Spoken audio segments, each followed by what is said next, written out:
देश की क्षेत्रीय समस्याओं को लेकर पूर्व सांसद प्रत्याशी सुभाष चंद्र कश्यप आज धरने पर हैं। यानी मैं सुभाष चंद्र कश्यप बागपत कलेक्ट्रेट में 1 अगस्त 2023 से रोज़ाना सुबह 11 बजे से दोपहर 1 बजे तक बागपत कलेक्ट्रेट में अनिश्चित दिनों तक धरने पर रहूँगा और जनता की क्षेत्रीय व राष्ट्रीय समस्याओं को रखूँगा। धरना प्रदर्शन बागपत कलेक्ट्रेट 1 अगस्त 2023 से लगातार। प्रधानमंत्री जी, देश की जनता के मन की बात सुने, हमेशा अपने मन की बात मत करो। पिछली सरकारों ने जो गलती की, आदरणीय प्रधानमंत्री जी आप उस गलती को ना दोहराएं। आदरणीय मोदी जी, जय हिंद। आपकी विदेश नीति बहुत अच्छी है, लेकिन देश नीति भी सही करने का प्रयास करें। देश को गुमराह ना करें।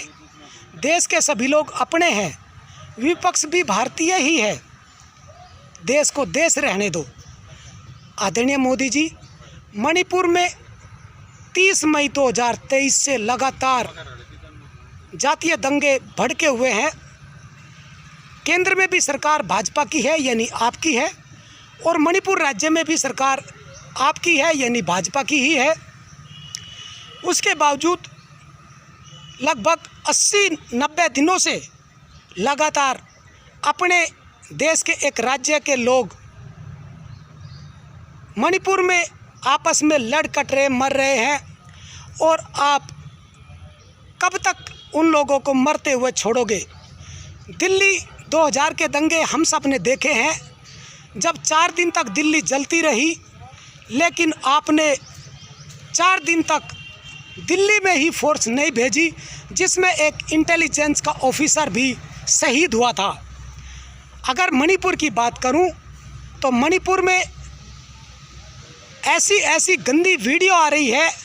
आदरणीय मोदी जी, आपको हम सम्मान देते हैं, तो इसका मतलब ये नहीं है कि आप सिर पे बैठोगे। आप अपनी जिम्मेदारी को नज़रअंदाज करोगे। आपको जनता ने देश की सेवा करने के लिए दिया है। आपको भाजपा की सेवा करने के लिए देश की जनता ने नहीं चुना। देश की जनता ने भाजपा के माध्यम से आपको प्रधानमंत्री बनाया है। आप 20% भाजपा का प्रचार करिए, लेकिन 80% अपने देश का काम करिए। मणिपुर में बहन बेटियों की इज्जत के साथ खेला जा रहा है। उनके प्राइवेट गुप्तांगों के अंदर पब्लिक नग्न अवस्था में हाथ डाल के, दबा के, और न जाने कैसी कैसी हरकतें करके बेइज्जत कर रहे हैं। 21 साल की बेटी को भी नंगी परेड कराकर उसको मारा पीटा गया, जलाया गया। उससे पहले उसके साथ बलात्कार किया गया। उसके बाप और भाई को भी जातीय भीड़ ने मार डाला। क्या ये सब सही है? आदरणीय मोदी जी, आप सोच के बताइए। आप प्रधानमंत्री हैं, आपके अंडर में मणिपुर भी आता है, राजस्थान भी आता है, और हरियाणा देख लीजिए, गुड़गांव के पास में नूहू की क्या हालत है। आज कल की बात है, 31 जुलाई 2023 की, नूहू में कैसे धार्मिक दंगे हुए हैं। कब जागोगे आदरणीय मोदी जी? आदरणीय मोदी जी, बताओ, बिहार आपके अंडर में नहीं है? उत्तराखंड आपके अंडर में नहीं है? उत्तर प्रदेश बरेली में क्या हुआ? एक पुलिस ऑफिसर जो नायक पिक्चर की तरीके से दंगा रोकने में कामयाब हुआ, आपकी सरकार ने, आपकी पार्टी की सरकार ने उस एसपी का ही प्रभाकर साहब का तबादला कर दिया। चलो खैर, यह तो सरकारी मामला है, इसमें तो मैं दखल नहीं दूंगा, लेकिन जो काम अच्छा कर रहा है कम से कम उसको तो जीने दो, उसको तो ड्यूटी करने दो। आदरणीय मोदी जी, सब्जी के दाम आसमान छू रहे हैं। टमाटर 200 रुपये किलो, पड़ोसी देश में नहीं, अपने देश में है। भारत में ही 200 रुपये किलो का रेट है और आदरणीय मोदी जी, गरीब सब्जी वाले जो रेहड़ी लगाकर बेचते थे उनकी दुर्दशा आपने बहुत बुरी तरीके से कर दी। आपका नाम क्यों लेते हैं हम लोग? आपका नाम इसलिए लेते हैं क्योंकि आप प्रधानमंत्री हैं, आपकी पूरे देश की जिम्मेदारी है। जहाँ कुछ कमी है वहाँ पे आपको देखना चाहिए, लेकिन आप तब तक वहाँ पे नहीं देखते जब तक वहाँ पे स्थिति खराब ना हो जाए और आपको कहने का, 2 शब्द कहने का मौका ना मिल जाए और प्रचार करने का, विपक्ष के खिलाफ प्रचार करने का मौका ना मिल जाए। आदरणीय मोदी जी, मैं गरीब सब्जी वालों से भी बात करी, सब्जी वाले रो रहे हैं, बता रहे भैया 1000 रुपये की सब्जी में 5 किलो सब्जी लेके आए, अब उसको ठेली पे लेकर किसको बेचे बताइए, और कौन खरीदेगा? आदरणीय मोदी जी, पूजनीय अटल बिहारी वाजपेयी जी पेंशन बंद करके चले गए और आपने देश की लोगों की सरकारी नौकरी ख़त्म कर दी, देश की सरकारी संस्थाओं को हाईजैक कर लिया, नोटबंदी कर देश की कमर तोड़ दी, जीएसटी से व्यापारी व देश की रीढ़ की हड्डी तोड़ दी। आदरणीय मोदी जी, अब और बर्दाश्त नहीं होता, आप इस्तीफा दे दीजिए। बड़ौद, खेकड़ा, लोनी, दिल्ली, शामली रूट की जो रेलवे लाइन रूट की रेलें हैं, ट्रेन है, वो ट्रेन सुबह की सब बंद है। एक ट्रेन है जो सुबह 8 बजे दिल्ली पहुंचती है। अब बताइए आदरणीय मोदी जी, यात्री कब दिल्ली पहुंचेंगे, कब ड्यूटी पे पहुंचेंगे, कब बीमार हॉस्पिटलों में पहुंचेंगे?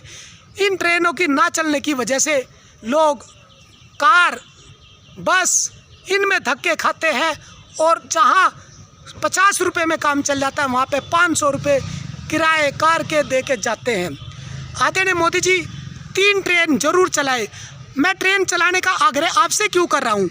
मुझे ये नहीं पता कि रेल मंत्री है कौन, रेल मंत्री, क्योंकि जितने भी रेल मंत्री के काम है सारे आप ही तो करते हो।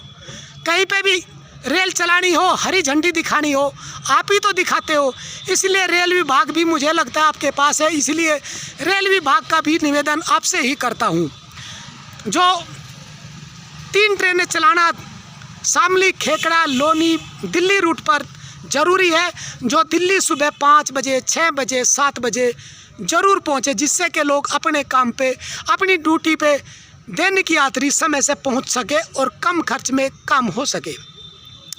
खेकड़ा मेरठ रोडवेज बस अभी तक उसका पुनः संचालन नहीं हुआ, उसको चलाए, क्योंकि बागपत जनपद की 3 तहसील, खेकड़ा, बड़ौद और बागपत। खेकड़ा तहसील एक ऐसी तहसील है जहां से कोई भी बस किसी भी शहर के लिए सीधी बस सेवा नहीं है, और मेरठ के लिए तो बहुत ज़रूरी है, क्योंकि 15 से 20 किलोमीटर लोग इधर उधर जाकर बस पकड़ते हैं, जिससे हज़ारों रुपये एक्स्ट्रा खर्च होते हैं, जबकि मेरठ और खेकड़ा की दूरी सिर्फ 50 किलोमीटर है।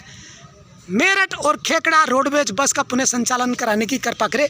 आदरणीय मोदी जी, सच बताऊं, बहुत दिक्कत है। देखिए आदरणीय मोदी जी, मैं आपको यहाँ पे क्यों लगाया है, मैंने आपको यहाँ पे ये सब चीज़ें देखने के लिए क्यों बिठाया है, क्यों टांगा है यहाँ पे आपको, क्योंकि आप अपनी आंखों से देख लो आदरणीय मोदी जी, आपने देश की हालत क्या कर दी।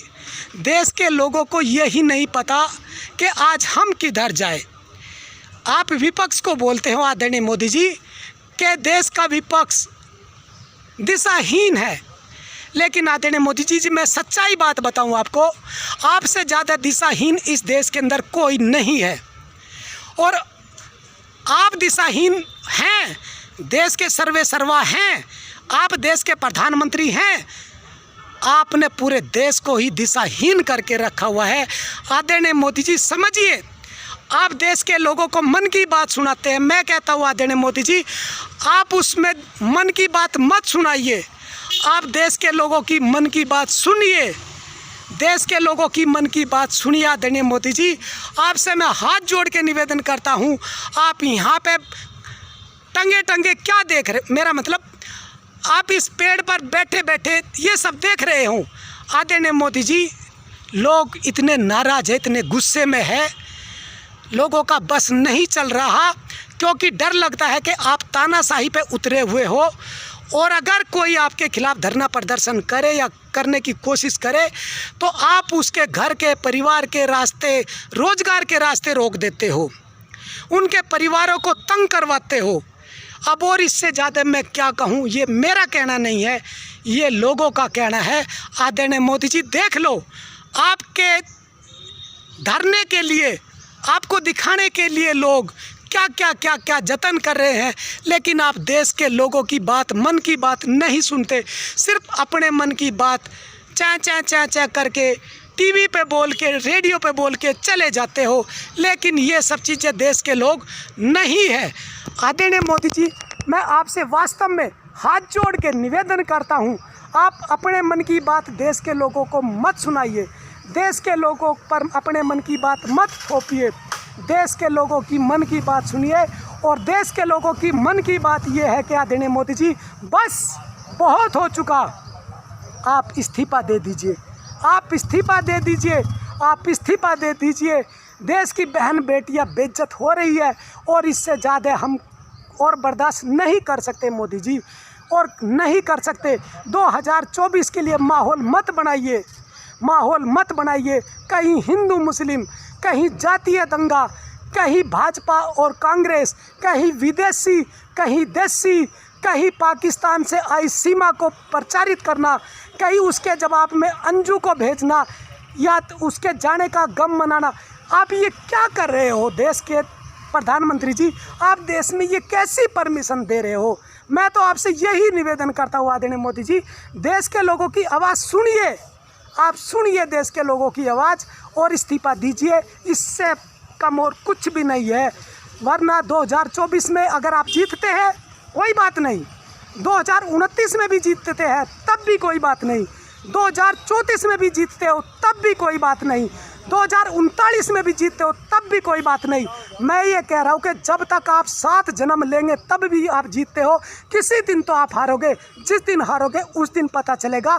आपकी एक एक जड़ उखाड़ देगा ये देश, एक एक जड़ उखाड़ देगा ये देश, आपकी एक एक जांच करेगा ये देश। बस यही सैल्यूट करता हूँ। अभी भी समय है, माफ़ी मांग लीजिए देश से और इस्तीफा दीजिए। जय हिंद।